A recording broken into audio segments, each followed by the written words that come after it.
નમસ્કાર દર્શક મિત્રો, શિનોર સમાચારમાં હું મેઘા અગ્રવાલ આપનું હાર્દિક સ્વાગત કરું છું. આપ જોઈ રહ્યા છો શિનોર સમાચાર. નજર કરીએ આજના મુખ્ય સમાચાર પર.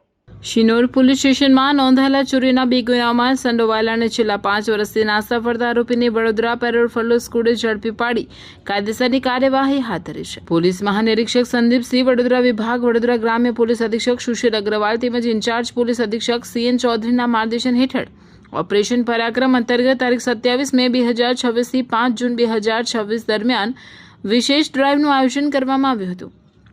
આ ડ્રાઇવ દરમિયાન વિવિધ ગુનાઓમાં નાસ્તા ફરતા આરોપીઓ તેમજ ગેરકાયદેસર પ્રવૃત્તિઓ સાથે સંકળાયેલા તત્વોને શોધી કાઢી તેમની સામે કડક કાર્યવાહી કરવા સૂચના આપવામાં આવી હતી. જે અનુસંધાને વડોદરા પેરોલ ફલો સ્કોડના પોલીસ ઇન્સ્પેક્ટર SJ જૈત દ્વારા સ્ટાફને વિવિધ ગુનાઓમાં વોન્ટેડ આરોપીઓને શોધી કાઢવા માટે જરૂરી સૂચનાઓ આપવામાં આવી હતી.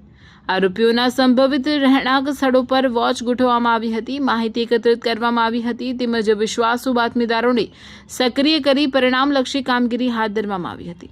દરમિયાન હેડ કોન્સ્ટેબલ ગૌતમભાઈ તથા પોલીસ કોન્સ્ટેબલ દિલીપસિંહને મળેલી બાતમી અને ટેકનિકલ સોર્સના આધારે શિનોર પોલીસ સ્ટેશનમાં નોંધાયેલા ચોરીના 2 ગુનાઓમાં સંડોવાયેલા અને છેલ્લા 5 વર્ષથી ફરાર આરોપી મુકેશભાઈ મથુરભાઈ સંગાડા, રહેવાસી ડોગઝરા, ઉચ્ચવાસ ફળિયું, ભોરવા, તાલુકો ધાનપુર, જિલ્લો દાહોદને નડિયાદ ખાતે સંતરામ પોલીસ ચોકી નજીકથી ઝડપી પાડવામાં આવ્યો હતો. આરોપીને કાયદેસરની કાર્યવાહી અર્થે શિનોર પોલીસ સ્ટેશનના હવાલે કરવામાં આવ્યો છે, જ્યાં આગળની તપાસ હાથ ધરવામાં આવી રહી છે. રિપોર્ટર સંજય ખત્રી, શિનોર સમાચાર ન્યૂઝ, શિનોર.